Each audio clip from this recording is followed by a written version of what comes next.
Всем привет, друзья!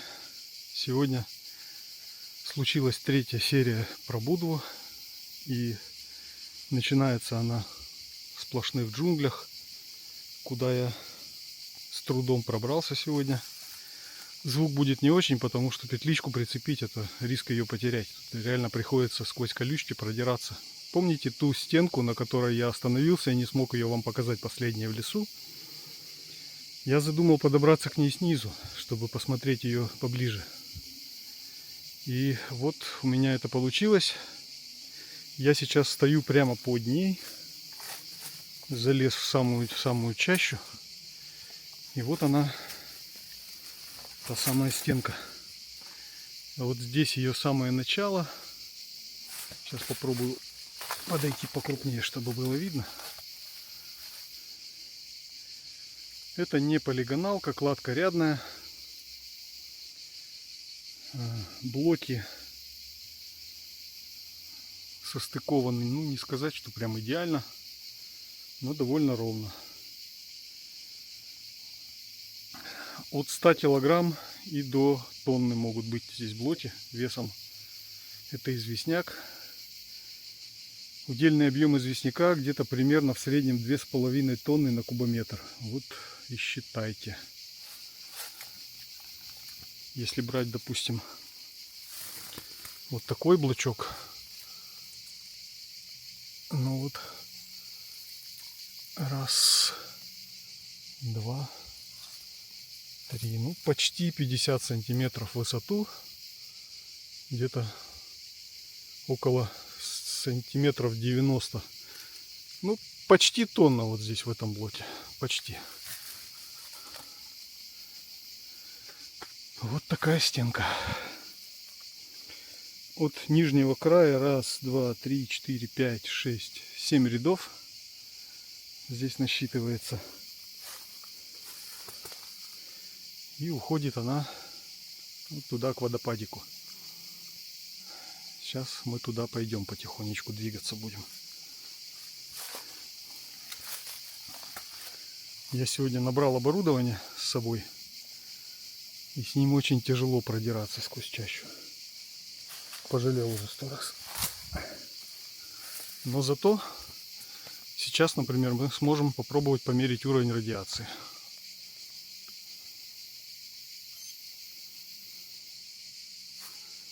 Вот. Есть такой счетчик Гейгера.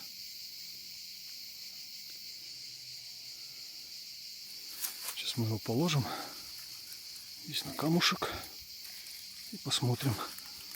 Он, правда, измеряет в миллизивертах, но ничего.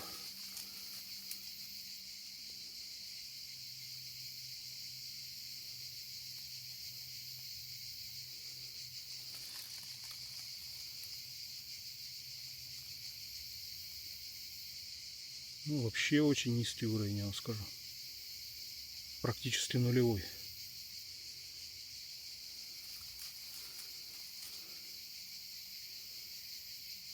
Или он еще не поднастроился. Обычно в доме где-то около 20 показывает. А здесь в 4 раза меньше. Хорошо. Ну вот я подобрался, насколько можно было, ближе к водопаду, к самому. Ну, сейчас представляет из себя такую вот хиленькую струйку.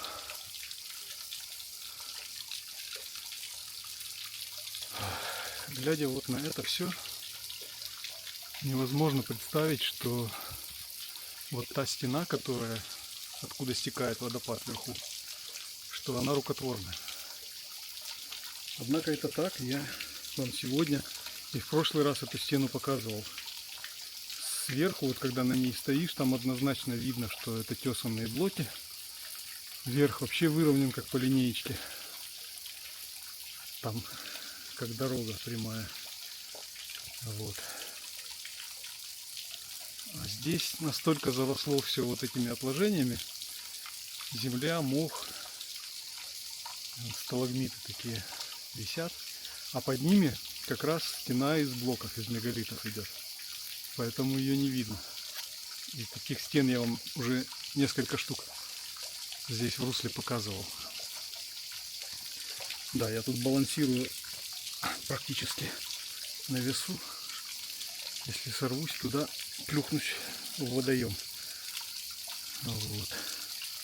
Очень бы не хотелось сейчас купаться в ледяной воде. Поэтому, ну вот так, в общем, чтобы вы понимали, где я вишу.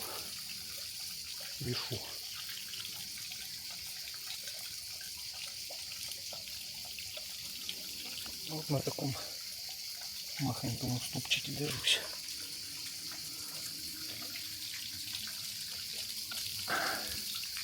Да, а вот так, когда идешь вверх по течению, то никогда и ни за что не подумаешь, что тут есть что-то рукотворное. Вот. Ситуация, в общем. Вот там я сейчас был и решил сходить вниз по течению, вот к тому месту, к той стене, где у нас образовался тупик, и мы не смогли выше подняться, и где мы объезжали. Думаю, попробую спуститься туда и посмотреть оттуда, как это русло идет. Что вы думаете? Прошел десяток метров, и ситуация зеркально повторилась. Смотрите, сейчас я близко буду снимать. Выхожу я вот на такое мощение.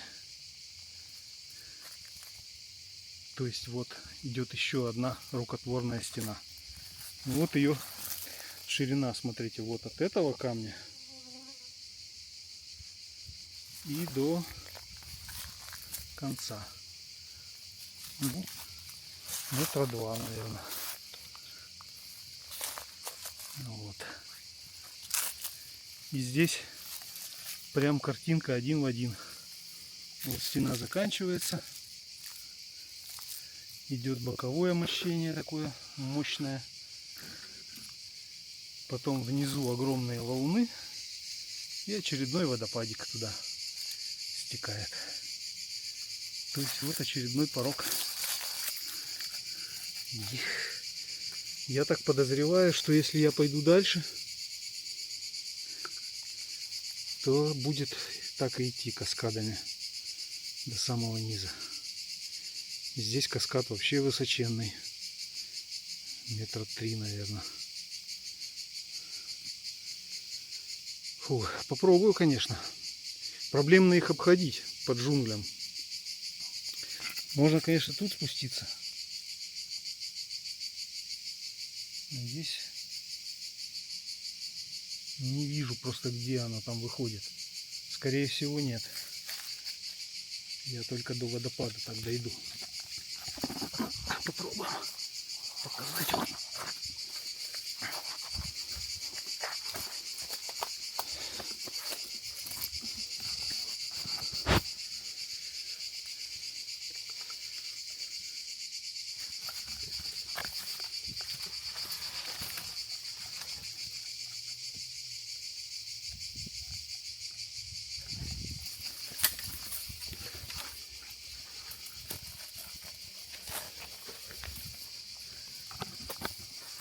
Ага.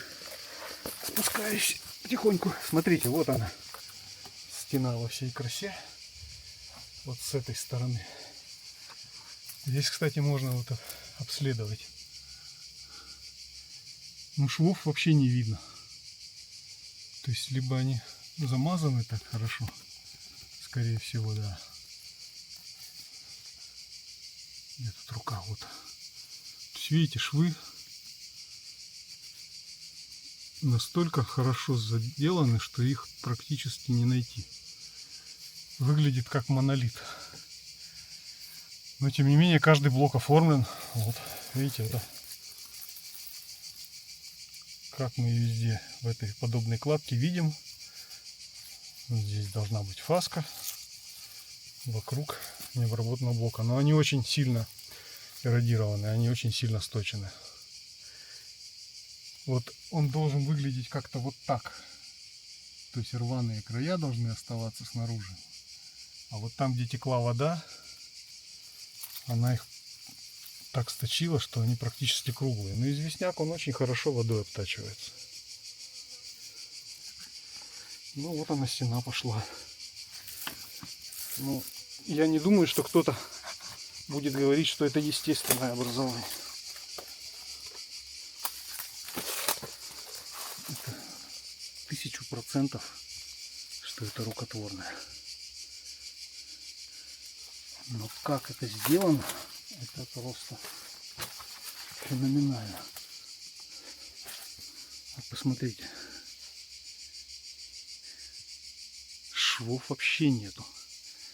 То есть это просто задерметизировалось либо от времени само водой так, либо это специально дерметизировали. Это, конечно, надо было постараться. Ну вот здесь вот стекает водопад у нас. И вот она, собственно, низина. Вот боковины выложены естественным скальным основанием. То есть вот она идет. Здесь уже как бы язык не повернется сказать, что это искусственная кладка. Ну как они ловко встраиваются в эту скалу. Это просто что-то.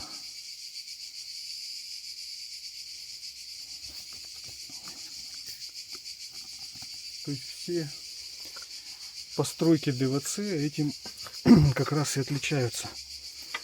Они умели жить в гармонии с природой, с окружающим миром. Настолько их сооружения сливаются.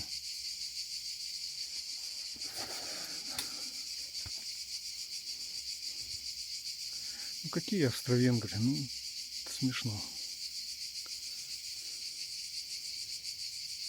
Вы представляете масштаб работ? Это же невероятно просто.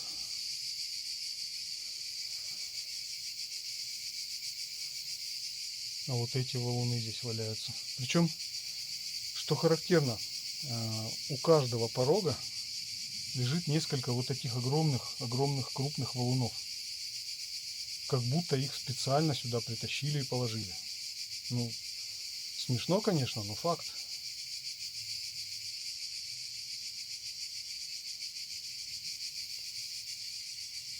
Вот у предыдущего порога также лежали. И у предыдущего также лежали. У меня такое ощущение, что их специально кладут сюда, ложили строители вот этого сооружения, для того, чтобы вода не размывала при падении дно. Ну, то есть это логично. Но я боюсь представить даже, кто мог вот это сюда взять и передвинуть, переместить. Причем надо понимать, что мы находимся в ущелье, в горном. Вот смотрите, направо уходит почти вертикальная стена. И налево. Ну, примерно такая же. То есть это горное, дно горного ущелья, да? Вот как сюда, даже если захочешь, вот это вот переместить. Я не представляю.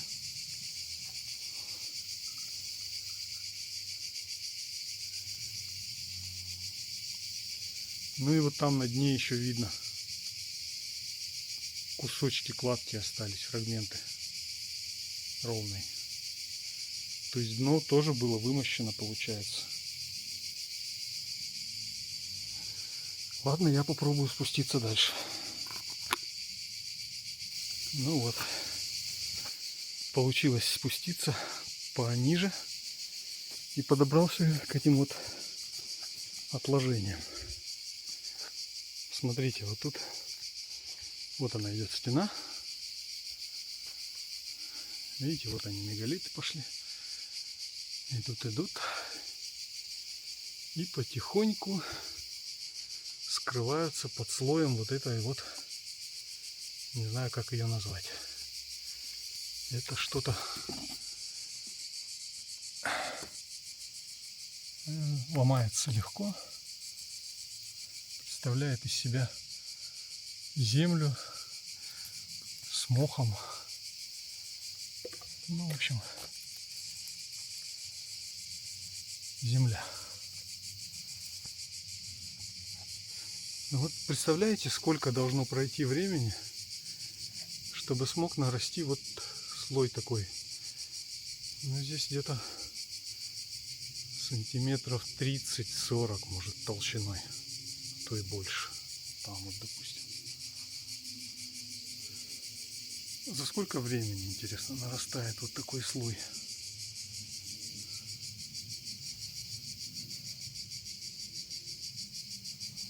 Это что-то наподобие того, как образуются сталактиты, например, в пещерах.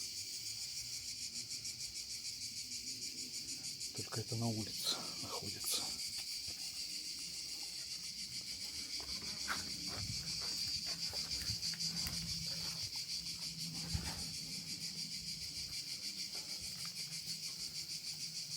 И вот так вот это выглядит.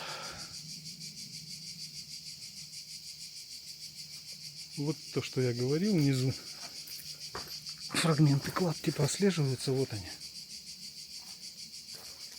Видите, блоки состыкованы друг с другом. Здесь шло замощенное дно, потом вот оно размылось, провалилось. Вот. А вот это вот камушки, которые лежат около каждого водопада, вот подобные. Кто их сюда притащил? Вопрос. Ну, спрашивали про следы инструментов. Ну, пока что вообще не видно. Но здесь даже швов нету между блоками. То есть они настолько плотно подогнаны, да еще и раствор между ними намазан. Вот тут, кстати, есть шов. Единственное место, где он прослеживается. Но это второй ряд кладки. Вот то ли размыло. А нижний ряд, кстати, вот лежит. Вообще висит в воздухе. То есть под ним такое ощущение, что просто ничего нет. Ну, камень огромный. Вот я полулитровую бутылочку сейчас приложу водички. Вот вершина камня. Вот раз бутылка, два, три, ну 3,5 бутылочки в высоту. Такой блочок здесь лежит. Вот в нем точно тонны 2, наверное, будет. Вот такие вот дела. Ладно, я пошел дальше вниз. Посмотрим, что там. Скорее всего, сейчас метров через 10 опять очередной порог. Может и нет. Иду вдоль стены. Обошел ее. Здесь такой интересный выступ торчит огромных размеров. И смотрите, под ним видно, что выложили подпорку. Так как он сильно выступает и может рухнуть, обвалив всю стену, то вот его тут подпирали рваным булыжничком. Вот таким вот образом.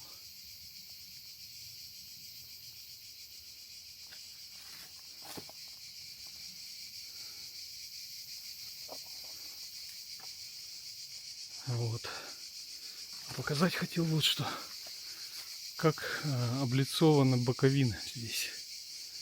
Смотрите, вот стена идет. Здесь внизу явно выложена кладка. Вот там она продолжается. Сейчас я попробую туда подлезть.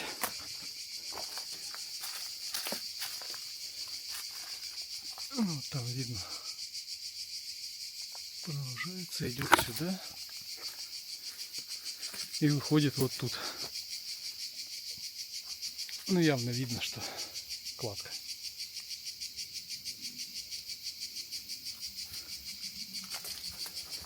Из обработанных блоков. Но похоже, что она перевыложена. То есть, эти блоки обработанные, но лежат уже как попало. То есть здесь произошло, видимо, обрушение стены, и ее тут выкладывали. А здесь кто-то чистил тропинку. Пилили деревья. Вот. Видно. Ну что ж, попробуем обойти вот это все. Здесь вообще реально непролазные джунгли. Абсолютно. Поэтому буквально на пролом лезем. Ну или ищем обходные пути.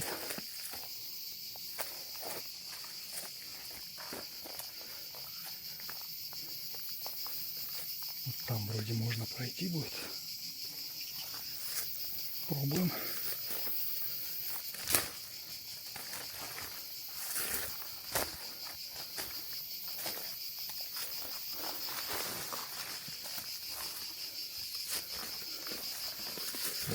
Поверху.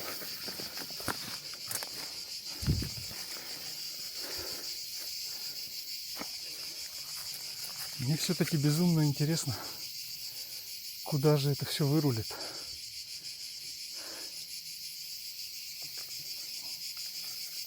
Но если снизу уже как бы понятно, здесь идет ряд порогов. По крайней мере до того водопада, который я первым обнаружил. Мы уже знаем, что там идут пороги. Но все равно хочется их все увидеть. А так как их тут много,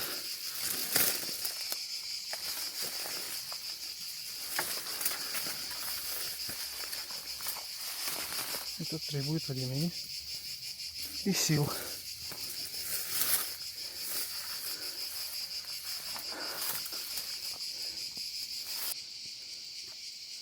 Вот глядя на это, кто бы в здравом уме сказал, что здесь могут быть какие-то искусственные сооружения. Вот то, о чем я говорил, смотрите, вот здесь высокий обрыв. Вот где-то там я оставил машину, кстати.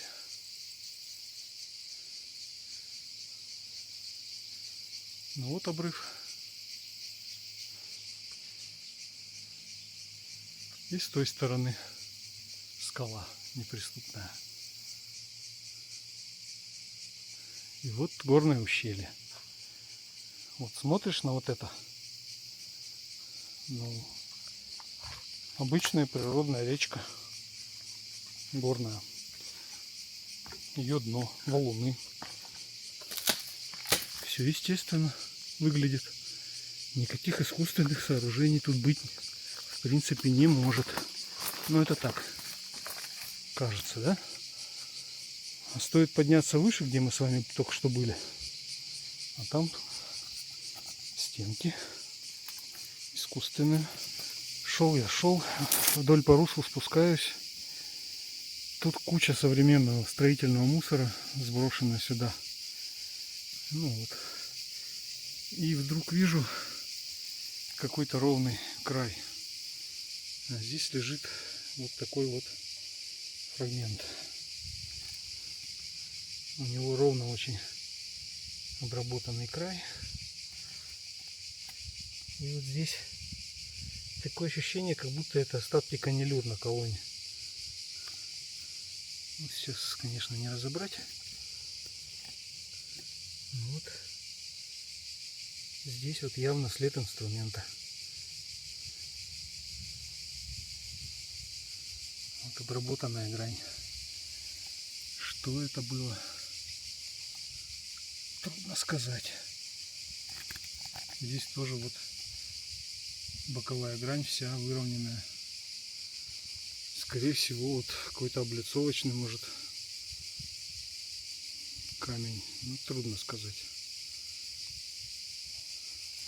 Ну, вот присутствует обработка.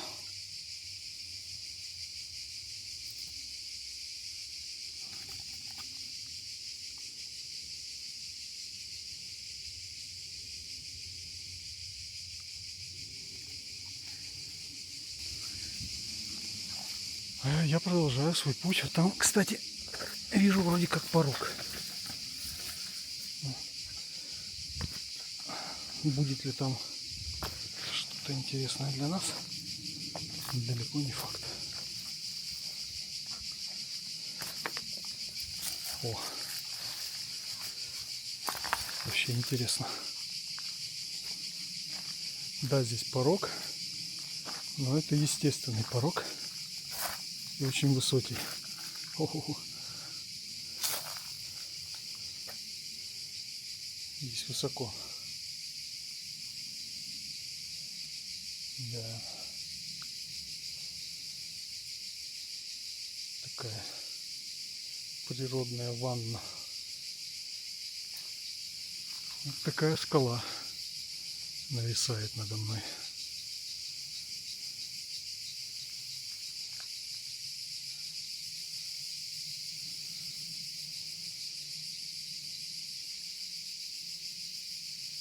Что ж, движемся дальше. Ну вот, друзья, продравшись еще через пару сотен метров джунглей по руслу реки, вот как видите, я по нему шел и вышел к той самой дамбе, возле которой я завершил тогда первую часть своего пути. Вот тут стоит высоченная и широченная дамба. Вот, сами смотрите, то есть по ширине это чуть больше 2 метров. Такое вот сооружение.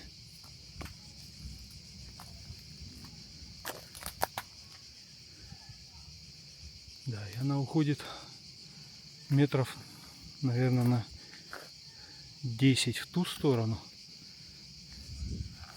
и еще больше туда. То есть очень огроменное сооружение. Вот, чтобы вы вспомнили, вот там внизу есть остатки мощеного русла, которое я снимал. Вот мы до нее и добрались. Так что теперь я точно знаю, что выше ее по течению еще как минимум 2 рукотворных дамбы, которые сегодня мы посмотрели. Как минимум. А сколько их там еще дальше? Опа! Ребята, вот здесь то ли дорожка, то ли... А, ну да, это самая стена. То есть, смотрите, здесь стеночка имеет вот эти вот боковые взъемы, и которые идут дальше. То есть вот она пошла туда вправо.